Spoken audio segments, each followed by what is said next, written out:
Hey everyone, back again with another video. Today I'm working on an '07 Ford Explorer Sport Trac four-wheel drive with a 4.6. I'm going to be changing out a few parts on the front.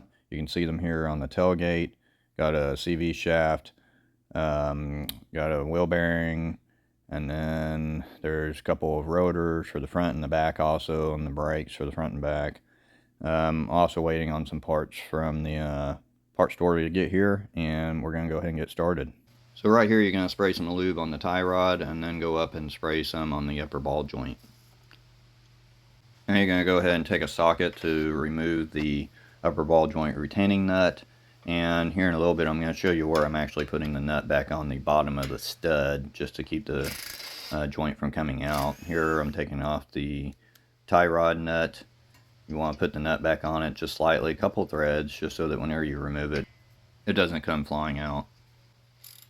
Okay, go ahead and remove the retaining nut for the upper ball joint completely off.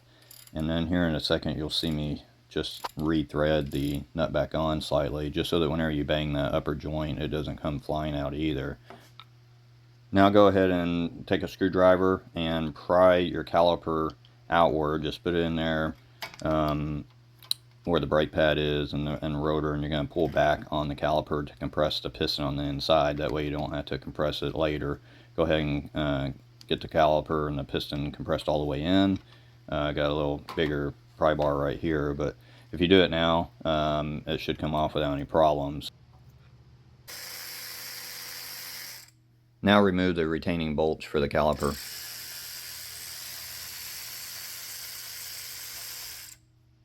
Okay, once you get the retaining bolts out of the caliper, go ahead and slide it off the rotor, and you'll place the caliper over on top of the lower control arm up underneath the frame. It'll stay there without any issue.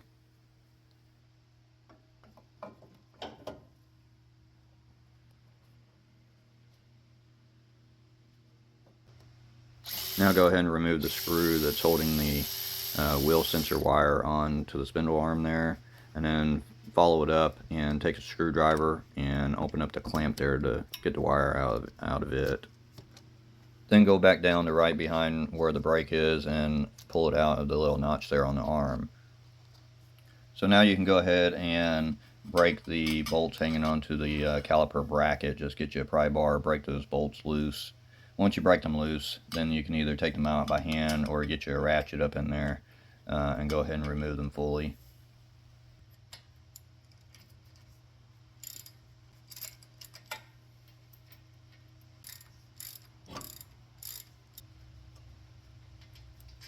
Now go ahead and grab the caliper bracket and set it off to the side, and then go back up and grab the rotor and pull it off. You may have to take a rubber mallet or a hammer to get that rotor off.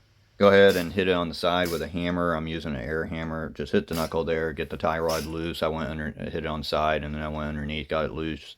Then you do the same for the upper ball joint, and you can see why I leave the nuts on there, so that whenever they come loose, they don't come flying out. Right here you see where it didn't take much to pop the upper joint and get it off, and I'm removing the nut right here. So next thing, grab you a socket and a wrench, get you some lube on the sway bar link and remove it. You'll take the nut off and spin it, get the bolt out from the center, and then take the whole assembly off. You probably see that this one looks like it's all wore out and needs to be replaced. Now go ahead and remove your CV shaft retaining nut.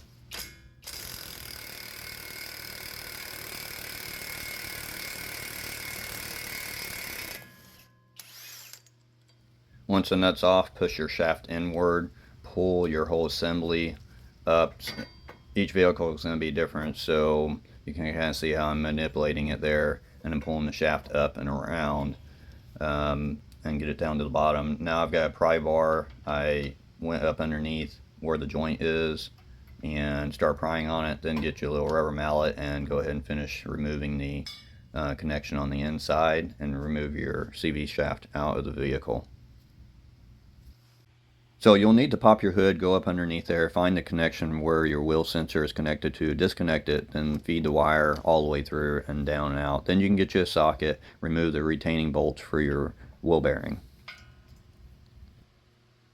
Now I use the breaker bar to break the initial torque on the bolts.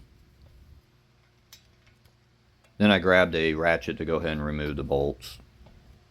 Now right here you do want to be careful because you're pulling on that and the bolt suddenly lets go. This edge right here, it's the backing plate. It'll cut your arm open like a razor blade, so you want to be really careful whenever you're pulling down on that trying to remove the bolts.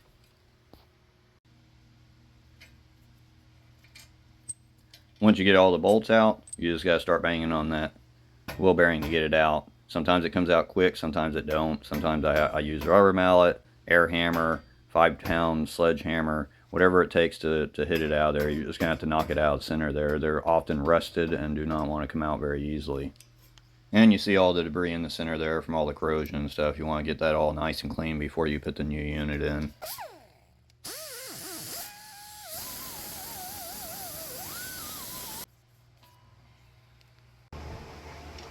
So take your new wheel bearing, unwrap it, get the wiring bolted out, and go ahead and place the wheel bearing into position and get your retaining bolt.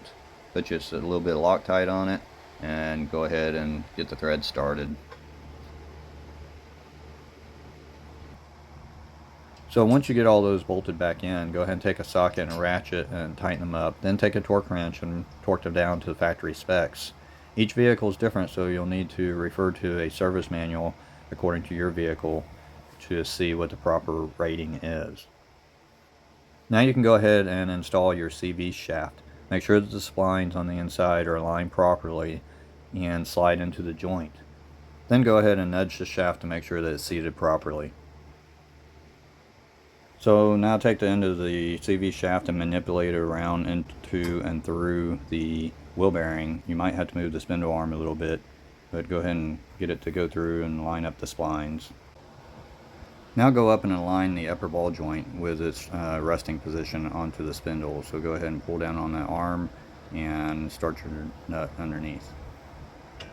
Take a pry bar and find a point to provide leverage to pull the arm down and tighten up the retaining nut for the upper ball joint. Then torque it down to the factory specs. Now you can go ahead and install your CV shaft retaining nut and torque it down to factory specs.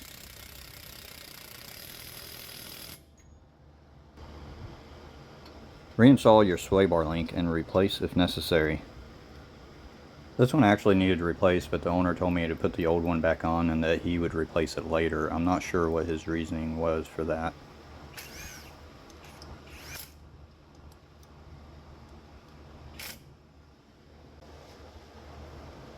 Now install the new wheel sensor back to the original points that you removed the old sensor wire from.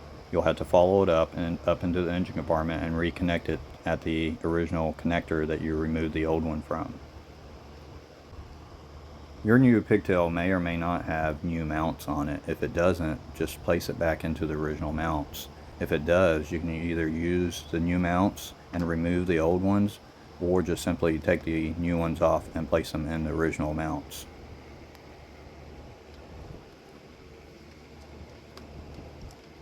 Now reinstall your tie rod. You can use 2 wrenches in order to reinstall the nut using the tie rod itself, or you can go on the top side, find a point like I have here with a breaker bar and put enough pressure on the tie rod to tighten up the retaining nut. Now we're going to work on the brakes. Go ahead and remove the old pads off from the caliper bracket and remove the hardware. Take your wire brush to clean all the surfaces on both sides. Install the new hardware and make sure that they set flush with the bracket. Remove the pins to inspect them, clean them, and lube them up.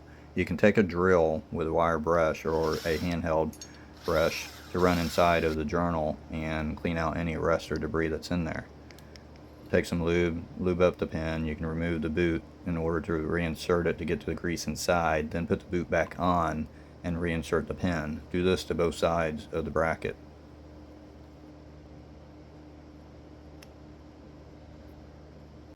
When you run across a pin that's pretty dirty, you can run a grinder across it, but you need to inspect the pin afterwards to make sure that there's no major pitting in it. Then go ahead and lube it up and clean that journal and reinsert the pin. If the brake pins are really corroded or rusted with lots of pits, you might consider just replacing them. Most parts stores carry them on hand.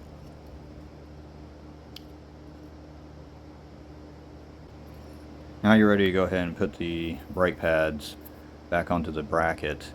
I like to lube them up and put them on the bracket before I place it on the vehicle. A lot of people like to put the bracket on first and then put the brake pads. Every vehicle is different. Some you have to put the bracket back on. If I can do it off the vehicle like this, and this is my preferred method, it allows me to make sure that the pads move freely on the hardware. Now place the caliper back into position. Use a little bit of Loctite on the bolts whenever you're reinserting them.